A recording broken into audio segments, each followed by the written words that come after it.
tricks in.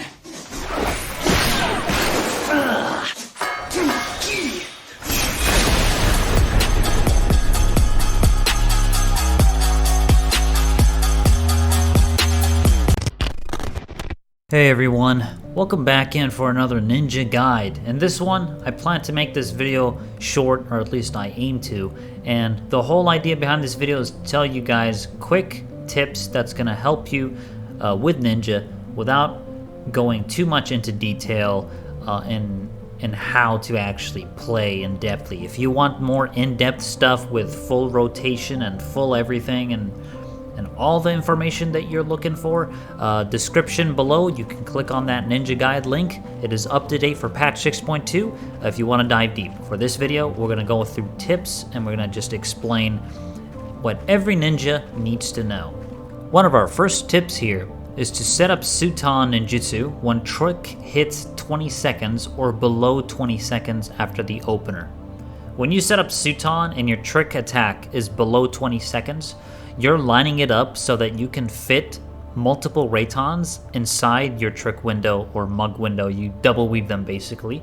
And that's very, very important. If you set up Sutan too late, you're not going to be able to get 2 Raitons inside. So the whole idea is to fit 2 Raitons inside your trick window, and then also Hyoshoran Ryu. That's the ninjutsus you're going to be using. And of course the Raijus come with it. So as long as you set up your Sutan below 20 seconds and you pay attention to the boss and you realize that you can use Sutan on the target and it will be available even if the boss phases, then you're good. So I figured I'd hop in game here and just show you guys this. So this is the Shukuchi macro, and essentially what you're gonna do with this macro is it will put you on top of the boss hitbox directly in the center. Right? And that's the power of this macro. There's going to be a lot of situations where using this is going to give you a massive advantage just because it's really fast. You don't have to think, you just press it and you're in the middle of the hitbox. It's a fast, quick way to get back to the boss. But you also want a ground targetable version that's going to allow you to choose what position you want. So I'm going to go ahead and show you something real quick here. I'm going to go ahead and show you first the macro, which will be in the comments below so you can pick that up. And it is right here on your screen right now. It's in the pinned comment, so you can simply just copy paste it and set it up. Now, the other reason you want to have a ground target Shukuchi as well as the macro is because you're going to run into situations where the boss would be outside the arena. And because this is ground target, the macro acts as a ground target, and as you can see, you simply cannot ground target outside, right, into the air. Some bosses are like that. There's also sometimes where half the body of the boss is here and it's ground targetable, but it's a danger zone. This is actually the case in P8S.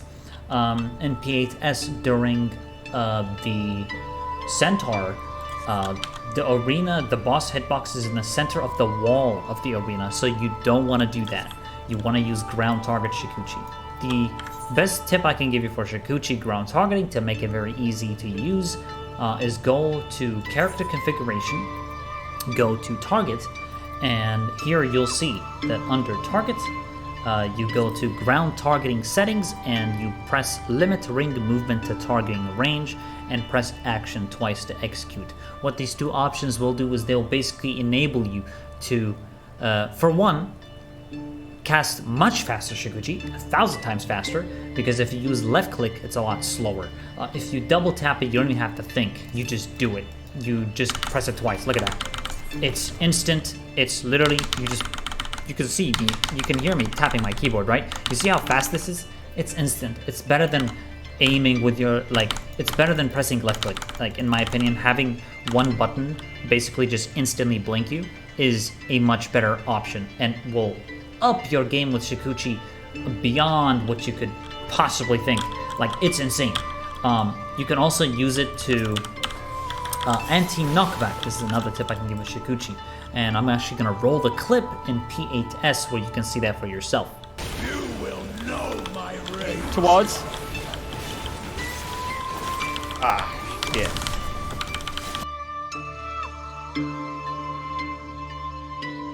And remember that the maximum range Shukuchi basically allows it so that your mouse cannot exceed that maximum range that Shukuchi can go. The reason this is so good is because you can immediately just put your mouse all the way up on your monitor and you will always reach the maximum range. What you want to be careful is you want to be careful with your camera angle, right? Because see, I have my camera like this in bird's eye view, right?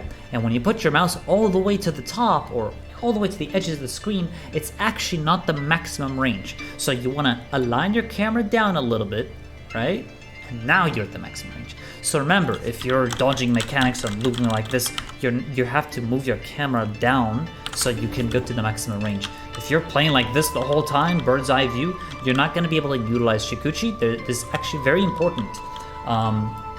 For example, in P4S, P8S, there's a lot of scenarios where you can adjust your mouse a certain way and you have to max range Shukuchi, especially like the P8S knockback, which I've shown an example that can be completely negated by simply Shukuchiing on top. You just has to be really well timed, right? But if you do in the events do get knocked back, you want to be able to get back to the boss quickly by having your camera down and then using it like this. So just adjust your camera a little bit and then you can get that off. Tip number 3, in your first even window, double weave mug and trick attack. The reason we only do this in the first even window, where we will actually have trick come up a little later than mug, and you only do this once. You never do it anytime ever again. The reason we do this is because we want to use mug and trick lining up together for every even window. And it will fit inside raid buffs just fine. Pretty much after that, you're gonna use mug every time it's up. Tip number 4, use your Raitons inside trick or mug. You don't want to cast Raiton just because you're in range. Just remember that you're losing Mudra charge as well as some pretty huge DPS that could otherwise have been way more inside trick and mug and all the other buffs. Remember that you can prep Suton if your trick attack is under 20 seconds. So if you're worried about overcapping Mudras, look at your trick attack, see if it's under 20. Number 5, use Bunshin on cooldown. Never ever hold. If you hold it, you're losing DPS. Don't hold it for inside trick, inside mug, inside buffs. Just use it every time it's up. Tip number 6, use Huraijin as a recovery tool, not part of your rotation. It's great for last second phases where bosses become untargetable, and it's more of a just remember that it's a recovery tool. You never really actively use this unless you die, or it's for example in ultimates. It's really good in ultimates when there are many transitions. Using Huraijin will keep your Huton up, and you don't have to cast a Huton at all in that case. So Huraijin, excellent for ultimates, excellent for a lot of scenarios with bosses that have a lot of phases. Number 6, if you misalign trick attack, use it on cooldown. It's always better to use trick attack rather than risking a usage, and you don't want to enter those kind of scenarios where it's like, oh, I got a whole trick, and you hold trick too long and then you just lose too much DPS. It's always better to just use it every time it's up in those cases. In cases like where you die and you're like, should I hold trick and wait till other people use their buffs or whatever? Just use it every time it's up. Remember that it's an odd window as well. It can be used during odd window and even window. There's a lot of that flexibility with trick, is that it can be used in those cases.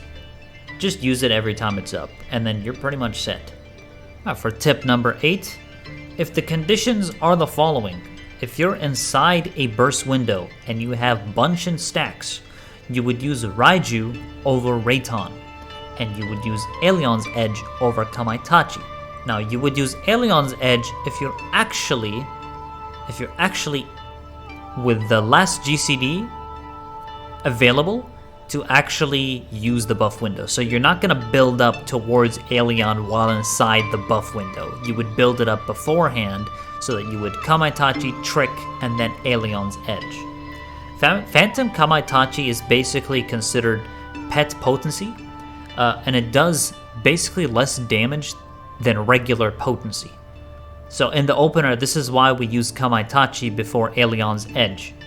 So keep this in mind. Now, if you're in a case where you're inside a burst window, but you don't have Bunshin stacks, you would use Raiton over Huraijin, and you would use Kamaitachi over Alion's Edge.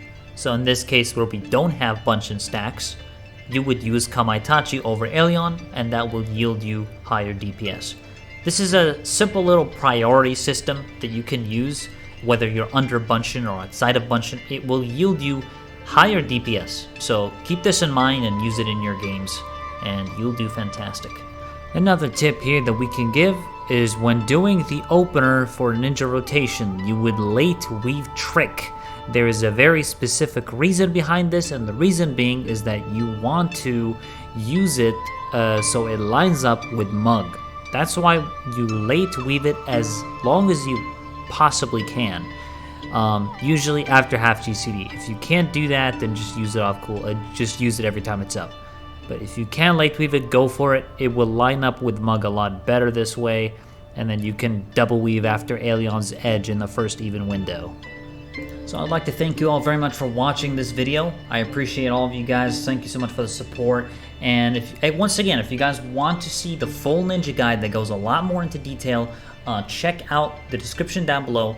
It has all the details you need for ninja, including the entire rotation, and I put on the screen as I'm doing the rotation pretty much everything you need to know if you want a more extended, longer guide. This one I just tried to aim for quick tips and hopefully up your game for Savage Raids, 6.2 current Savage Raids, as well as future Savage Raids. This is going to help you even long term. It's not just for 6.2. So I figured I'd update you guys for that. Thank you all once again very much for watching, and best of luck. Catch you in the arena. Peace out.